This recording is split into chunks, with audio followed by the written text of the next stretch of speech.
Hello, hello. Welcome to Tech Ascent, the podcast where we dive into the trends, strategies, and success stories that are reshaping the tech landscape as we know it today. I'm your host, Oliver Clingain. I'm also the founder of Ascension, the premier business development partner within tech. Today, we've got a great guest join us, joined by Stéphan Donzé, the founder and CEO of AODocs. Stéphan, welcome to the show.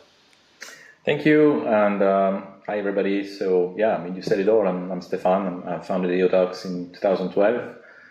Before that, I was part of Exelid, a French search engine that was sold to the Dassault System. So long career in tech, engineer by training and by, let's say, affinity. But now I'm doing a bit of everything and a lot of business. Very cool, Stéphan. It's great to have you on. I'm sure the audience appreciates it as well. Would you mind kind of telling them a little bit about what you do with AODocs? So AODocs is a document management platform. So we help customers ensure that their business critical documents from engineering design, construction plans, contracts, sales proposals, you name it, any document that needs to be put in the process are correctly handled. We avoid human errors. We make sure that there's traceability everywhere. To give you just one example, Google uses us to manage the construction plans of their data center. So whenever they start a new data center project, they push a button and AODocs provides the 20-something thousand documents, reference documents that will be the golden copy of the construction plans. If there's a single mistake in those documents, the construction project can take weeks of delay, which costs a lot of money. So we manage that kind of critical documents for large corporations. Very cool. And we do it. We're the only one in the market to be cloud native. We are built in the cloud, so we are very agile, very easy to deploy. We are very well integrated with the new generative AI technologies, and so we have this modernity and flexibility that the big traditional platforms don't have, which today are the norm in the market. Awesome. And how long have you guys been in business? So I started the company in January 2012. So we're 13 years now. Nice. And counting. We're growing. We're profitable. So it's a good business to be. Yeah, sounds like it. And when you started the business was it 2012? You said. Mm-hmm. In 2012, what gap did you see in the market that made you want to start AODocs? So 2012 at the time was a couple of years after it was just the beginning of cloud technology moving into the enterprise. The modern cloud technology, everything in the browser, serverless architecture, and all that kind of stuff were invented by the big tech companies. Google for their own B2C business, Facebook and the likes, Amazon obviously for their own use. But it was at the time only on consumer application. Gmail was booming in the consumers, but it was just starting in the enterprise. So I was looking at that coming from heavy B2B software. I was so Exelid search engine, then Dassault System, PLM, controlling very, very critical documents for customers, but it was all on-prem. And I'm looking at this new technology coming to the market and starting in the enterprise, and I'm like, wow, there's an opportunity to build something new on a radically new architecture with the same principle as before, right? Document management hasn't changed much since 30 years. It's about workflow and traceability and version control and permission system and so on. But you take these requirements and you build them from scratch with a pleasant user experience, with a flexible architecture, auto-scaling, storage in the cloud with no limitation of storage. All of those new architecture things that became possible with the cloud, there was the opportunity to build something new. And nobody else was doing it because the market at the time, document management, was 100% on-prem. And even today, it's still very old technology. So how to make something radically new with, at the same time, on a business that was very, very, very mature. No, unique. And along the way, I'm sure there's been some massive technological shifts since 2012. Obviously, AI is the most recent. How has that kind of impacted your business or impacted your mindset as a CEO? Well, I think there's been a couple of shifts even before AI. The when in 2012 it was very uncommon to put business critical information in the cloud. Companies were still very prudent about that, but a few early adopters were visionary and were seeing that it could give them an edge. So we worked with them, and they were the first customers of AODocs. And then little by little, the cloud became acceptable. I think one big shift happened during COVID, where there was this aha moment that if your business critical information is not available for remote workers, you have a big disadvantage. So there was a first big shift, which was very beneficial for us because we were already in the cloud. And now the most recent one, and you're right, the biggest one is the rise of AI.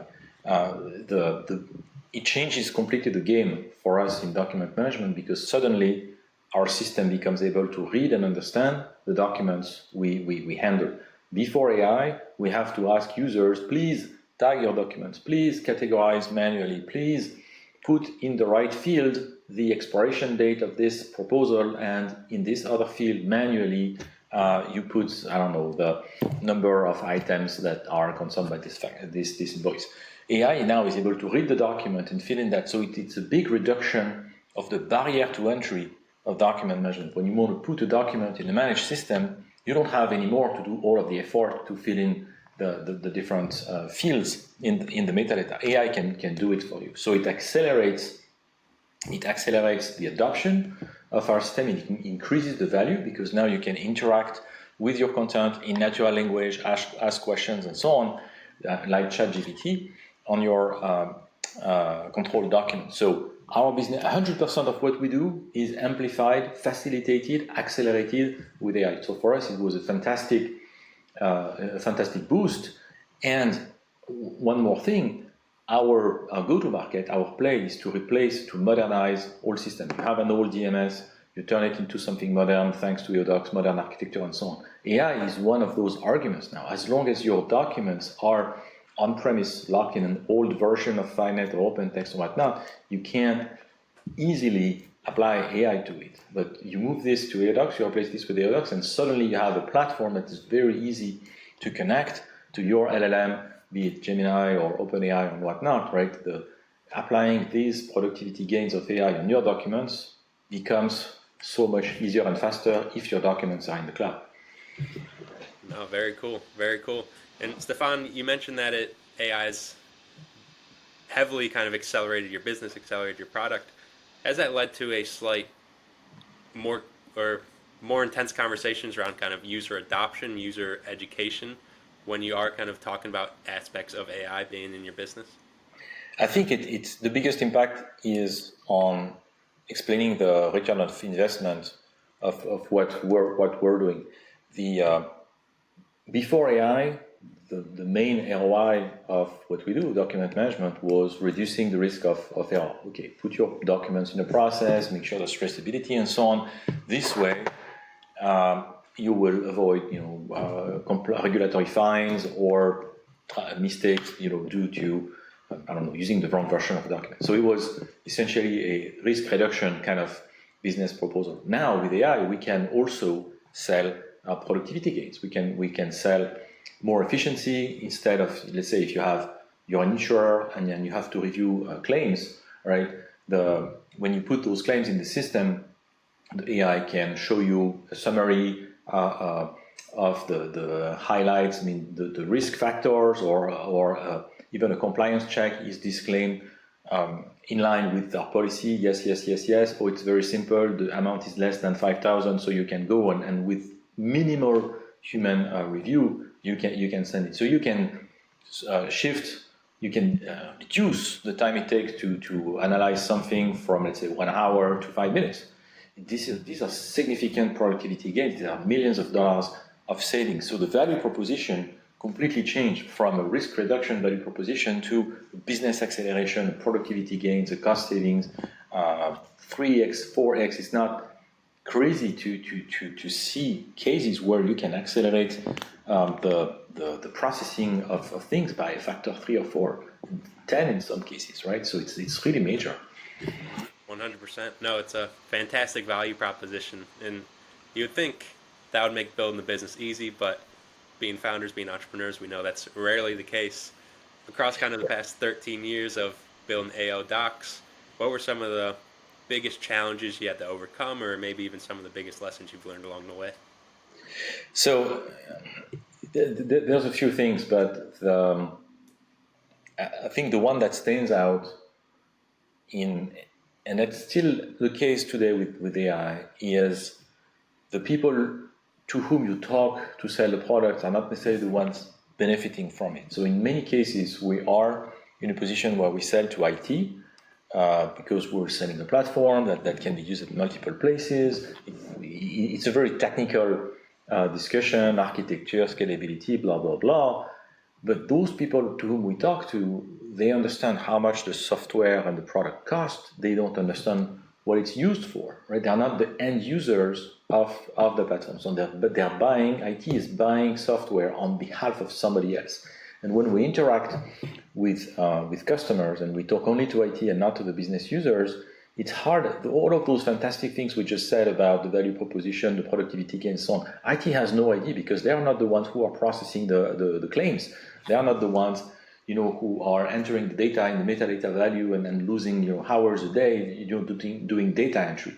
So for them, those things are theoretical, while the cost of the product are concrete. And very often we are in situations where we argue about the price of the license or things like that, while the person in front of us has no idea that this thing is saving millions of dollars to the company on the business side. So the disconnect between IT and business is one of the difficulties, and we've seen it with the cloud, resistance to the cloud by IT who want to keep things on-prem. Now we see it with AI, IT who push back on AI until they have figured out their internal rules on which model to use and so on, while business is screaming to get their new modernized process faster. So this disconnect is really making things longer, and sometimes the thing that's the grain of sand in the machine that slow things down. Yeah, no, it definitely sounds like an uphill battle. It's just having that slight disconnect. And some companies are not. Some companies are not that bad. Some companies involve business users. It really depends. Each case is different, but very often when we have only IT in front of us, it's really complicated. Mm-hmm.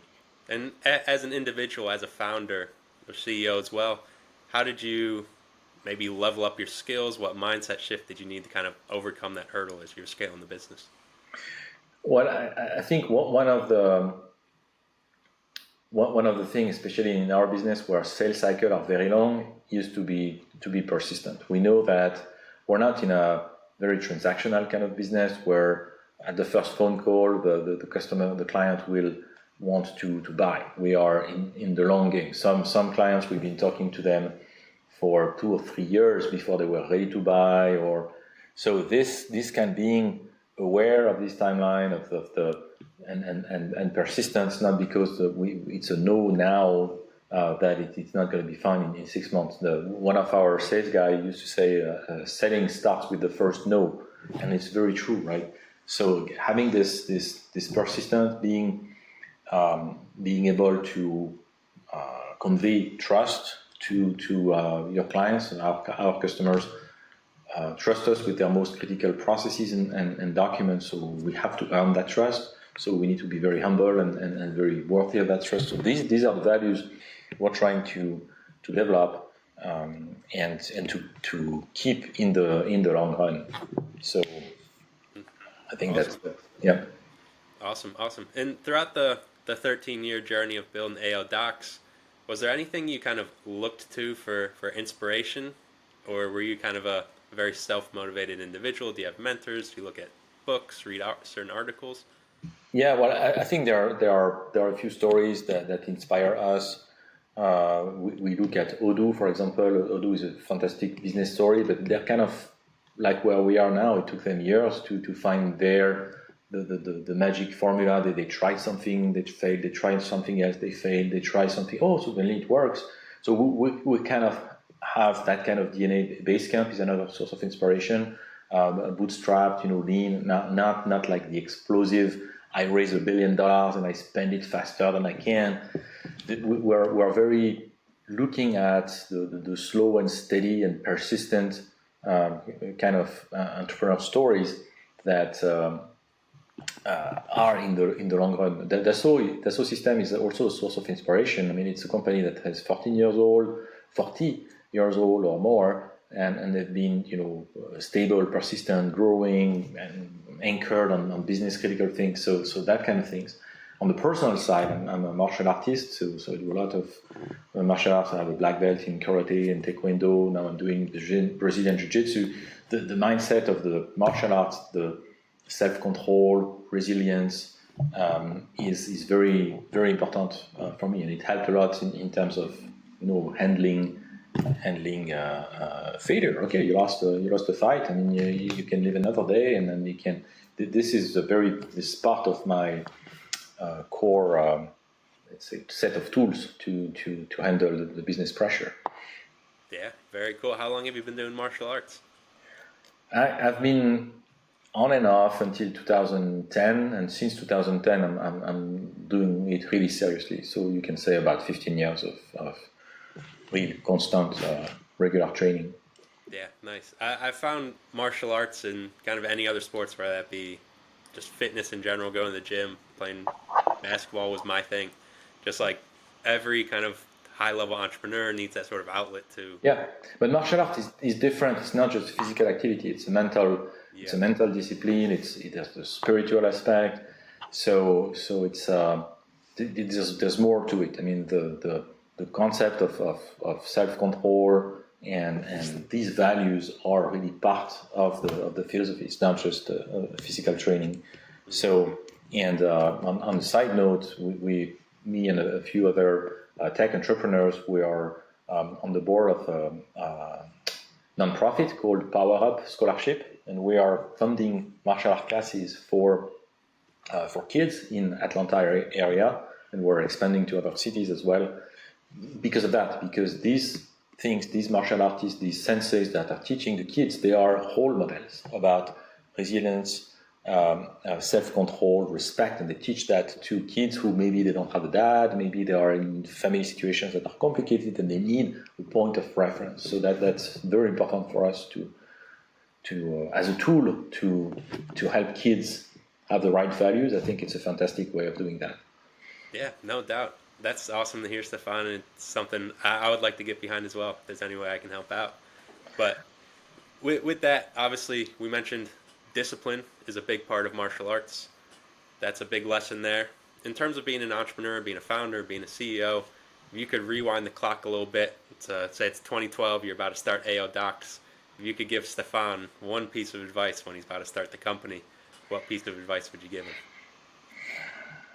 Well, it's a good question. I mean, there are plenty of things on details and stuff, but I think the most important thing when you start a company is to surround yourself with the right people. I think there are two things. One is try to be out of the office as much as possible. All of the good ideas happen and arrive when you are out of the office in conversation. The idea of AODocs itself came from conversation with customers. So you will never have a new idea by staying in your office or talking with the same people internally. You have to go outside of your group and outside of your comfort zone if possible. But internally, you got to surround yourself by the smart people, by people who are better than you, because in the end, you are only the average of the people with whom you work every day. And that's really tough. It's really tough, but in the same way as I was saying before, keep trying until you find. Hiring is something like that, and I've made mistakes in the past too, especially in the first rounds of building the team, of hiring people who were too low. The first hiring, your co-founders, the people that work with you every day, they need to be really top of the game. Yeah, 100%. How do you feel about the saying, your network is your net worth then? About what, sorry? Your network is your net worth. How Yes, do it you is. feel about It's saying very much so. It is if you use it right. If you don't use it, there's not. But I would say this: don't think your network is stuck to your alumni or people you know from before. You can make new connections at any time. You go out, you meet people at events. You do. It's funny, even through martial arts, I've met people in the tech space. It's incredible the number of nerds and IT people and people in my industry who are on the mat at the the Brazilian Jiu Jitsu gym. So you keep making new connections. I see people who think that they are stuck with their old, connections from 20 years ago, and they don't make new friends. And it's like, no, it doesn't make sense. You're not limited to your network. You have to expand your network all the time. Yeah. Come on a podcast, host the podcast. Yeah, And it that's makes it easy to meet fun. new people. Mhm. No, awesome, Stéphan. I know we've talked a lot about kind of your past, how you've built AODocs, but let's look ahead now. What's kind of the plan for AODocs moving forward? What's the vision? What's on the Yeah. horizon for you?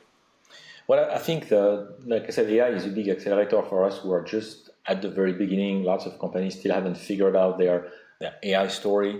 And I think for us, the becoming a big player, we are in a market that's about, I don't know, depending on how you count, but let's say $6 to $10 billion a year. And it's still dominated by old technologies, the OpenText and the others. And our ambition is simply to replace them and to become the new big player in this industry. And we've proven we can do it. We have 400 clients today. With most of them, we have replaced one of those systems, if not more. So from a technical point of view, we have done it. We know how to do it. We have strong benefits to migrate to our new system, AI being one of them. So now it's about execution. It's about becoming more known. Our biggest liability today, I think, is that nobody knows about us. We've been focused on building a great product, but we've not been very good at marketing. So that's the next challenge. But if we execute correctly, I think we have a great product. It works well, and then we'll grow it to replace those big players. Awesome. I love the vision. I love the vision. You guys have built a strong foundation over the past 13 years. Sounds like you guys are going to keep going. But Stéphan, and for everybody listening, I'll be sure to tag your LinkedIn and your website down in the description. But is there anywhere else you'd like people to go look you up? Well, yeah, that would be a start. LinkedIn and the new thing. It's really interesting. We were observing the where do our leads come from, and like every company, it's mostly inbound. It comes from the website and so on. But more and more, we've seen people saying, "Oh, I asked ChatGPT, and ChatGPT told me to call you because for my problem." So it's really new. Since 2 3 months, we have leads coming to us. Instead of saying, "I found you on the web," they say, "I found you on ChatGPT." So I hope ChatGPT is listening to this podcast. ChatGPT is learning a lot about AODocs, but this is becoming a major way for people to find solutions to their problems. So we have to adapt also our marketing to this new trend. Yeah, 100%. No, there's a new branch of kind of marketing. There used to be like the SEO Yeah. agencies, and How do you now call it? now It's it's the AI CEO, kind of the SEO. chatbot engine optimization or something. Yeah, yeah, yeah. No, it's unique. It's cool, and I'm glad to hear that you guys are kind of Yeah. at the forefront of that. That's awesome. But like I said, audience, for everybody listening, I'll be sure to tag Stéphan and AODocs' website down in the description. But Stéphan, I know the audience appreciates it. I appreciate it as well. Thank you for coming on. All right. Fantastic. Thank you. Thank you.